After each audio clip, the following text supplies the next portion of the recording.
Hello, it's your boy Davidoff. Welcome back to Movie Monday. We did a Rambo marathon last week without the fifth one, and this week we are doing Die Hard marathon without the fifth one. Yes, the fifth Die Hard just was very forgettable and just wasn't a good movie, so I really don't fancy rewatching it. I watched it once in the cinema. I was done.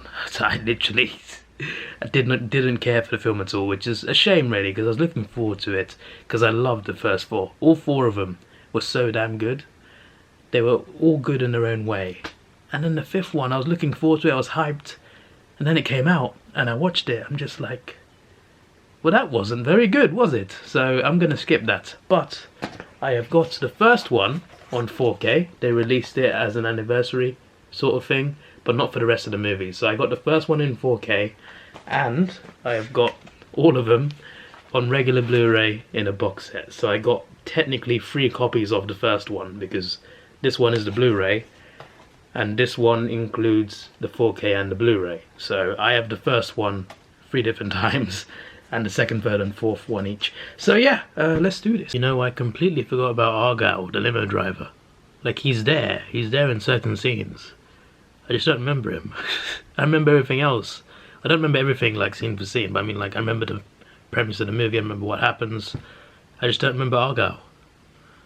To be fair, it just chills in his limo, but still. I feel like I should have remembered him, because he still plays his role, and he's, you know, he's a loud character. But for some reason I keep forgetting about it. There have been many debates online about whether Die Hard is a Christmas movie. I know, there's been a genuine debate. For me, it's a no. I know it takes place on Christmas, but it's a movie about terrorists or robbers or whatever. They break into a rich billionaire's company to try and steal his money.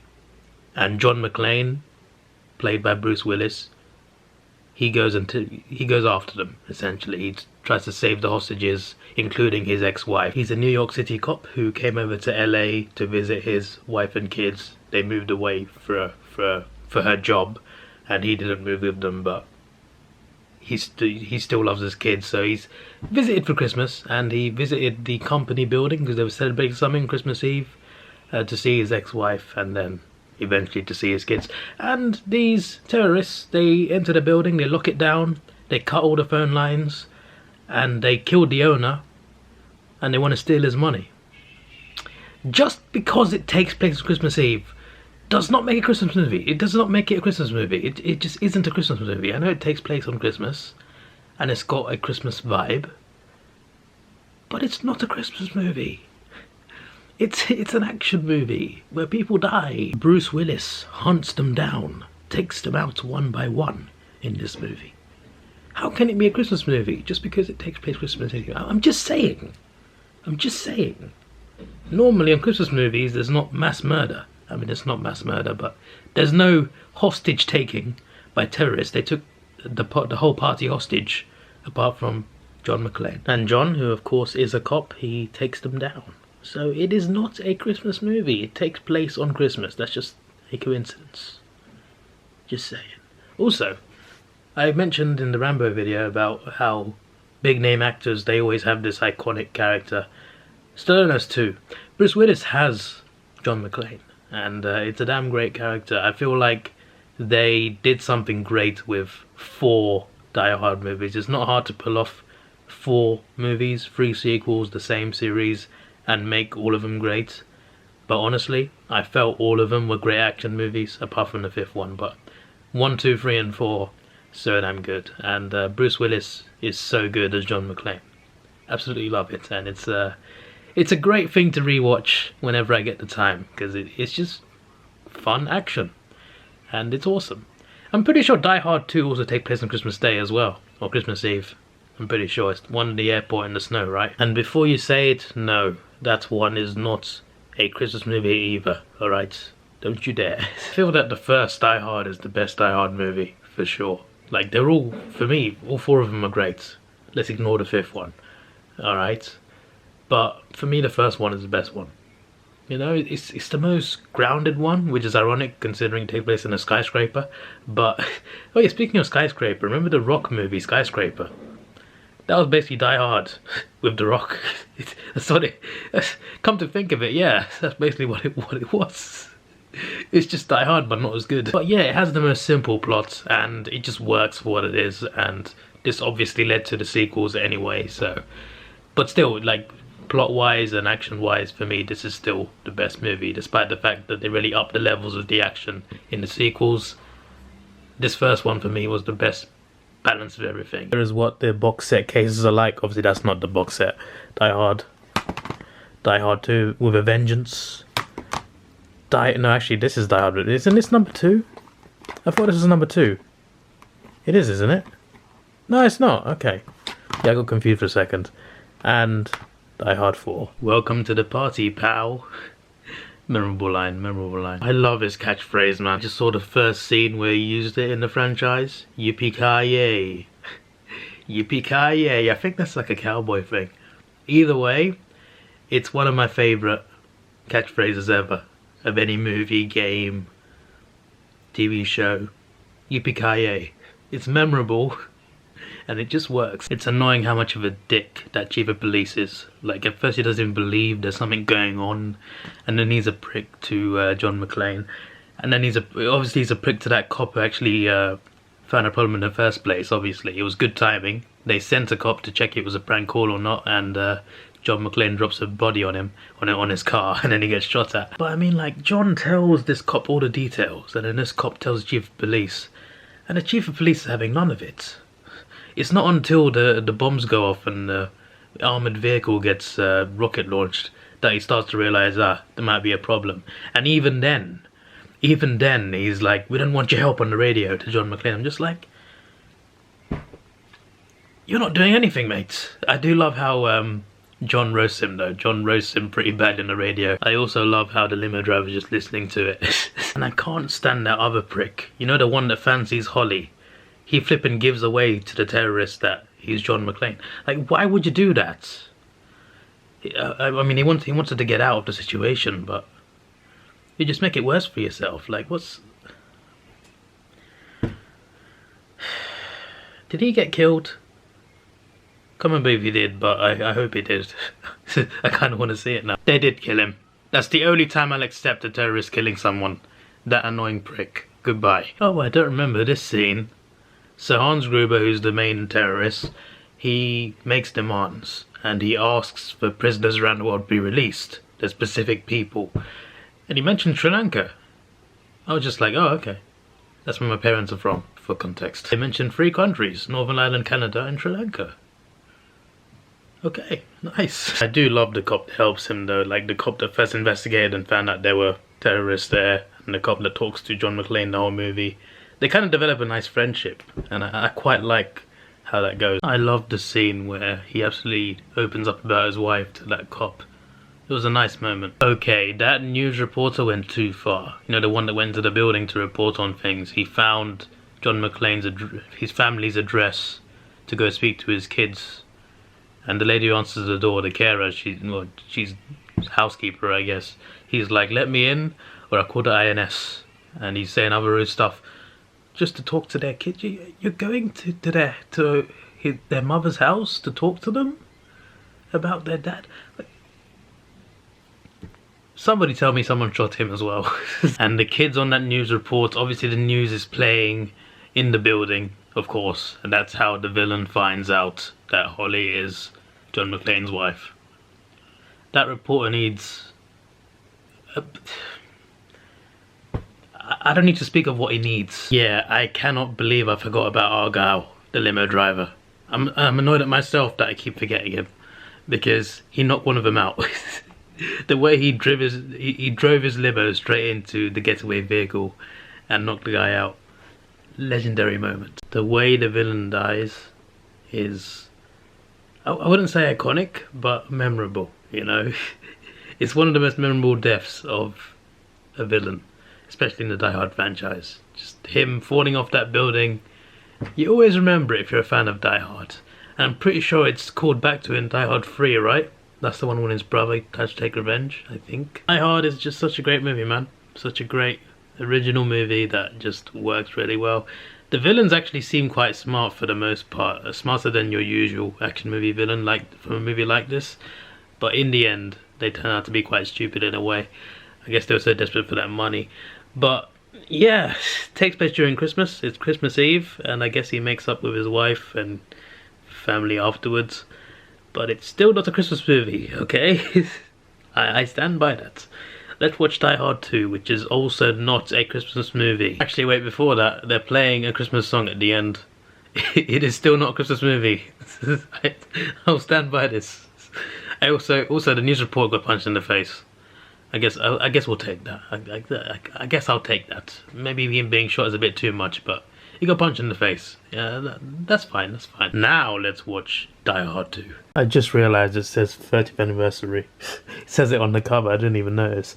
I knew it was anniversary though. The 4K was good, by the way. It wasn't like, it was better, but it wasn't like that much better. It was just quite decent. The rest of them are unfortunately not in 4K, so I can't compare those, but I look forward to enjoying those. It's really nice to see that John McClane switched from the NYPD to the LAPD, showing that he moved there with his wife, finally. Hey, I just realised someone's in this. The Terminator from Terminator 2. Not Arnold, the other one, the one that's sent to kill the kid. That Terminator, T-1000 I think it is. T-1000 is in Die Hard 2. Didn't know that. It's just typical how there's another pricky police chief in this. I also forgot a few details as well, like that reporter in the first one that got to their kid's house, that Holly punched in the face in the first one. He's in this. He's stuck on a plane in the air that can't land, and he's stuck there with the woman who punched him in the face, John McClane's wife. So he's got a restraining order on her, but he's stuck in the cabin with her, which is quite funny. But yeah, terrorists have locked down the airport and the planes can't land, so that is a bit of a problem, especially considering it's an airport on Christmas. And also the cop that John McClane was talking to in the first one, he cameos in this to get fingerprints. I forgot he was in there. It is a cameo, to be fair, so it kind of makes sense. I think it's a cameo anyway, I don't think you'll see him again. One of the terrorists, not the main guy, one of the other henchmen, looks a bit like Wojciech Szczesny. Don't know who that is, he used to be a goalkeeper for Arsenal. I just thought he looked familiar. Although when he turns around, doesn't look like him. But from the side he does. It's the hair. I love the scene where John McClane exits the plane through the ejector. Like, obviously he's trapped in the cockpit and the villains are shooting it up and they throw grenades in there.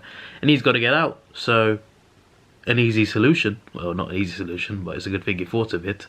The ejector seat of the pilot. Use that. Ejects himself up into the air as the grenades go off. The thing is, right, he's lying there and like 4 grenades hit the floor. He has enough time to get up, get in that seat, strap up and hit the eject button. How do those grenades last that long before they explode? Are they don't they usually go off a bit quicker than that? Or am I missing something? John just killed someone by stabbing him through the eye with ice. I forgot that. That was a really brutal death. I love the twist with the army guys because you just never see it coming. I remember being so surprised when I watched that for the first time. Like, these army guys, they're here, they put the police chief in his place, which is a fun scene to see. And they're there to help. They're there to help John McClane capture these villains. But as it turns out, the army guys, for the most part, were part of it. They were actually part of this terrorist group trying to get on this plane and get away. And I just, maybe you saw it coming, but I never saw it coming. It's the moment that the leader killed one of their own, like he killed the one that wasn't in on it. He killed his fellow soldier. I'm just like, oh, when I first saw it I was just like, wait, what? Oh, he's part of the group. He's not regular army. You could kind of join the dots because he was, like, they did mention that he was in the army with the colonel who is the main villain of this movie. But still, like, you would have thought, like, he wants to take his friend down, his former friend who betrayed his army, who betrayed the army, betrayed the military. He wants to take him down as revenge. But no, he was in on it with him. So, Good twist. Of course, the police chief and the officer that gave him his parking ticket that towed John McClane's car away are brothers. Of course, they're both brothers, of course. Of course. I love the way John McClane takes them all down. It's the most epic way to take them out. They're leaving on a plane. He tries to stop him. He falls off the plane, but he undoes the fuel, so it starts dripping out onto the runway. Even though the plane's gone a little bit down the runway, he gets a lighter out. Somehow he has that in his possession. He gets his lighter out. He sets the runway on fire, and a line of fire chases the plane, flies into the plane, blows the plane up. It's so epic. It's so epic. And he also lights the runway up so that the other planes can actually land as well. So, also helpful. But a bit of a silly thing. How does the fire catch up to the plane? Surely the plane should outrun it anyway. And also at the end, the plane took off and the fire jumped into the air and caught the plane. I know it's a movie, but that's a little convenient. Just a little bit convenient, but still a very badass way to kill them all off. So the movie ends with the police chief ripping up his parking ticket from the start of the movie because it's Christmas. And then they play a Christmas song in the credits. Once again, I'm telling you, these are not Christmas movies. Alright? They just take place at Christmas, that's all. That's all. That's all there is. They are not Christmas movies. I'm pretty sure 3 and 4 just take place different times a year anyway, so I guess the debate ends anyway, but the first 2 movies, they're not Christmas movies, I'm telling you. They're not. They're not. Let's move on to number 3, but not today, because I haven't got enough time. Don't mind these 2 legends right here, Bruce Willis and Samuel Jackson. In Die Hard 3, in the back of this car, there is this ball with a lot of country flags on it. I have this ball. It might not be the exact same one, but I have it. I have the exact same type of ball with flags just exactly like that. I actually forgot how good Die Hard 3 is. My word, it's got such a good plot. So Hans Gruber, the villain from the first one, he obviously died, and his brother is out for revenge, as you find out eventually in the movie. Samuel Jackson plays a random guy in Harlem. The brother of Hans Gruber, he wants John McClane to do specific things for him. So John McClane at this point, I think he's broken up with his wife again. I hate when they do this in movies. Like, they get happily ever after, and then in the sequel they're divorced again. Like, damn you. But anyway, he's away from his family again. He's in New York now. He's a New York cop again. But Hans Gruber's brother wants revenge, and he makes John McClane do risky tasks. If he doesn't do these tasks, they set off another bomb. At the start of the movie there was a bomb in a department store as a warning, and they basically said, if you don't do this, this and this, we'll blow up this train station. If you don't do this, this and this, there's a bomb in the school, we'll blow it up. You know, it's serious stuff. And John McClane has to do these tasks. The first task he's told to do is stand in Harlem with a sign on his chest saying, I hate N-words. Extreme. Extreme. And Samuel Jackson's character, he saves him from a bunch of gangsters and eventually finds out that it's a police operation, because he needs to do this, otherwise the guy blows up another building. And because of this, Samuel Jackson is now involved, because the villain wants him to also be with John McClane doing these tasks. And it's a bit like a buddy cop movie in a way with John McClane, and I can't remember Samuel Jackson's character's name, and it's honestly so funny, man. Seeing how John McClane and Samuel Jackson argue with each other is hilarious.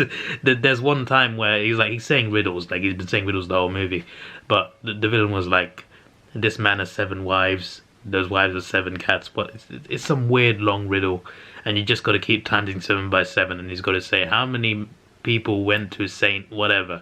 They got to solve this riddle within a specific amount of time, otherwise the guy bombs something.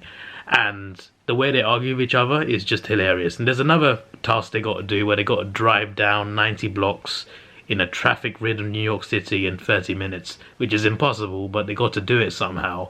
And the way they argue with each other in the car, they steal a taxi. That part of the movie is just so funny, man. But at the same time, it's a very serious thing, you know, because if they don't do these tasks, there's a problem. There's a serious problem because more things in New York get bombed.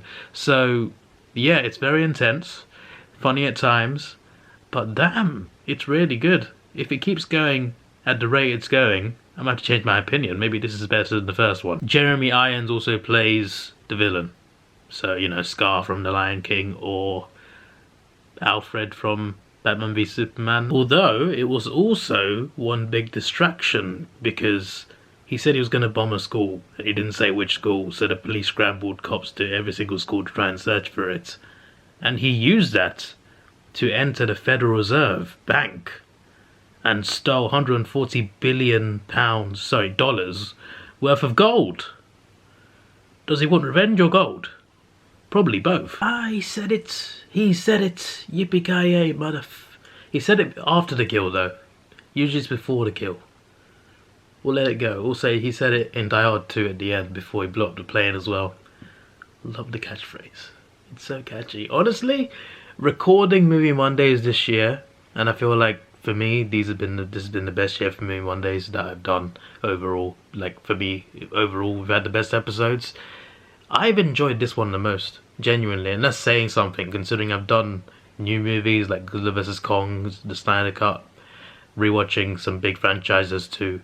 I've enjoyed this Die Hard rewatch more than any episode I've done this year and even last year. So that's saying something. And there's still one movie left, Die Hard 4.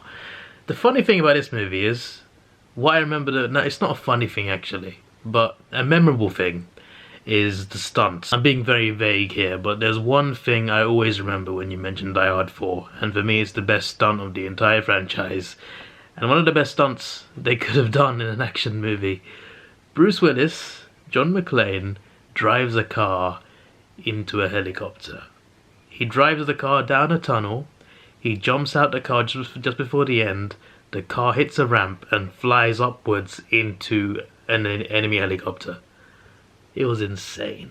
I cannot wait to see that stunt right now. Actually, before that, I love the menu to Die Hard 3. Hang on, I'm not pointing at the thing. So when I press up and when it switches, you hear a gun clicking sound. You can't hear that, but it's cool. It's like a video game menu.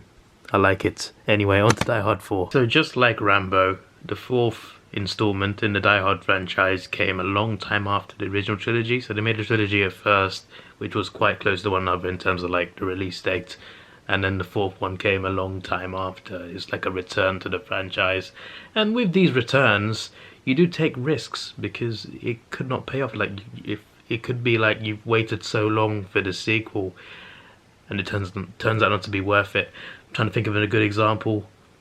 I can't think of one right now, but there's definitely some examples out there. But it also could work out to be great, just like Bad Boys for Life, for example. You know, you wait a long time for a sequel, and in the end, it was worth the wait. It was a risk, but it paid off. And with the Rambo movie, which was 20 years after the third one, I feel that one did pay off. And with Die Hard, which is 12 years after the third one, I still think it paid off. I think Die Hard 4 is a very good action movie. Probably the weakest out of the four, but still very good and a great return. And a nice finale, I guess. And I look forward to watching it. Like, I'm pretty sure I remember, like, it's a cyber attack. I'm pretty sure, like, phone gets cut off and everything. If I'm wrong, I'll correct myself. And there's a autistic kid he's got to protect as well. I'm pretty sure. That's what I remember mainly, but also the car and helicopter, that's the stunt I always remember. That scene always sticks in my head ever since I first saw it. Okay, so I was wrong. There was no autistic kid in Die Hard. I was thinking of a different movie starring Bruce Willis about a kid who works out a code for something and government assassins hunt him down. Who targets the government after he cracks any information? Top secret government code, okay. So it's called Mercury Rising, starring Bruce Willis. And he has to protect this autistic child who's figured something out from the government. I thought this was in Die Hard 4. It is not. My bad. I apologize. I do recommend this movie though. It's really good. By the way, my opinion has changed from earlier. The best Die Hard movie is number 3. I prefer it to number 1. Definitely. No, I actually forgot that John McClane's daughter's in this. played by Mary Elizabeth Winstead, who is a fantastic actress and someone who I had a bit of a crush on when I was a teenager. She's still good looking though. I'm just saying, when I was a teenager, she was one of my... I don't know why I'm mentioning this. Anyway, I thought she is in the fifth one, which I'm not going to watch, but I do remember she was in the fifth one. There was a story about him and his kids, basically. I didn't realize she was in this one as well. Like, I remembered the scene, like he pulls her boyfriend out of the car and she has a go at him. I thought that was in the fifth one. I didn't realize she was in the fourth one. Okay. Okay. Had to rewind it just to show you a screenshot. I'm not going to show you the clip just in case of copyright, but this was the scene when he flipping drove a police car into a helicopter. It was insane when I first saw it, and it's still pretty damn cool. What a scene. Whoever thought of this scene, well done to you. Timothy Dalton was a great choice for Die Hard 4's villain. I feel like he plays this sort of like calm, collective, conniving... I'm trying to think of the words. He's calm and collected, but he's also very much a menacing villain at the same time.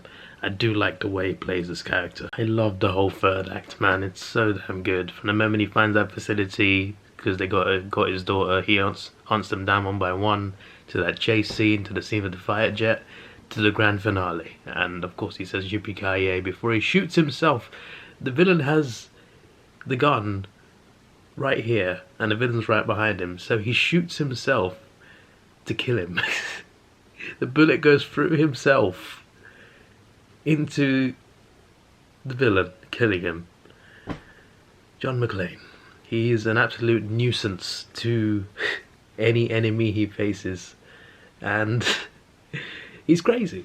He's absolutely crazy, and he's such a fun character. So I'm glad we got 4 great movies out of this character for sure. And that caps off, I think, the last marathon of the year. There's a couple more that are trilogies, but for me, a marathon's got to be at least 4 movies, although technically 2 movies is a marathon. But, I mean, it depends on your definition. Some people say it's 26.2 hours, because that's how long a running marathon is in miles. But other people say at least 2 movies. For me, it's like at least 4. At least 4. So, yeah. You will see episodes soon. There's one that involves 2 movies and 2 trilogies and a Christmas special, so look forward to those. I'm recording way ahead. I'm like over a month ahead, so I'll definitely have time for everything. This will be the first year that I remembered every single week as well. I think the last couple of years there was at least 1 week where I couldn't get an episode out, so yeah. And we actually watch movies throughout the entire year, so that's a first, and I will be sure to keep it up next year, because next year will be 1 movie per episode, just, you know, to keep it nice and cool, including Ultraman movies for sure next year. This is your boy Davidoff. Please like, share, subscribe. Thanks for watching. Have a good day, and see ya.